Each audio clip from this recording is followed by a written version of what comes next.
president is the one who lost the elections. So the graceful thing then is the person who loses. Not the party that wins doesn't say, well, okay, we're willing to compromise.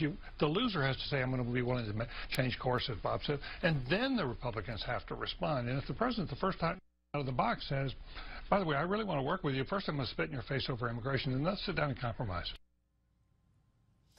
Wow, David Gergen saying that if the president goes ahead with his executive order on immigration reform, he'll be spitting in the face of the Republicans. That's David Gergen, ladies and gentlemen. And joining us now, rejoining us on the Malzberg panel, is the national spokesperson for the Libre Initiative, and that is Rachel Campos-Duffy, and host of the syndicated radio show, The Roger Hedgecock Show, Roger Hedgecock. Let me start with you, Rachel. I don't think he could be more correct.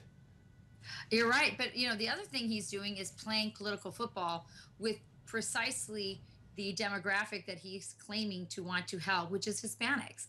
He knows darn well that that executive order is only as good as he is president. And so once again, this executive action on his part serves his political purposes.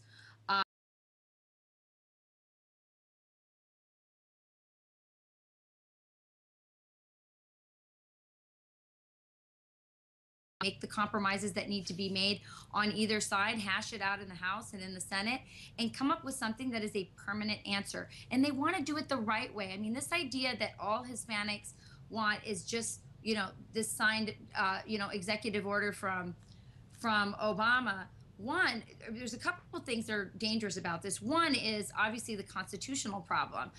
It's extra constitutional. Hispanics are people who come from countries where there is no rule of law. They leave those countries, and I think they want this to be done the right way.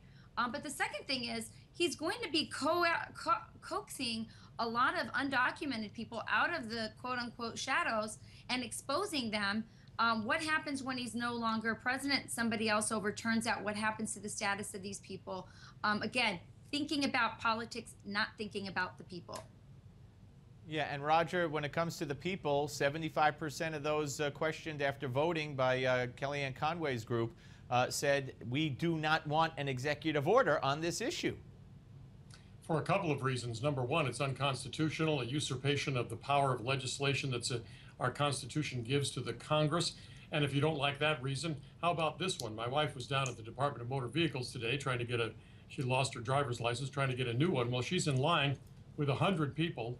I would suggest to you that more than half were illegally in this country. They were getting a driver's license under a new California law. When they got the driver's license, they were handed automatically, because of the federal law known as the Motor Voter Act, they were automatically handed a voter registration card, whether they were citizens or not. They were never asked whether they were citizens. You cannot ask if they were citizens. What Obama is doing is deflecting blame on the loss in this election by saying to Democrats, okay, look, we're going to have 11 to 12 million new Hispanics who are going to be voting Democrat because we're going to hand them that voting registration card and we're going to get them signed up and you'll never lose another election again. I think that's what this is all about. But it's actually not true. I mean, we saw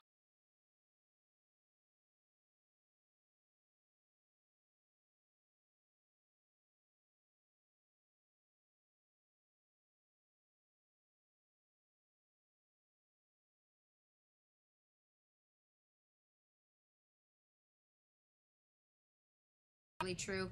And frankly, can I just say, I think it's in the case.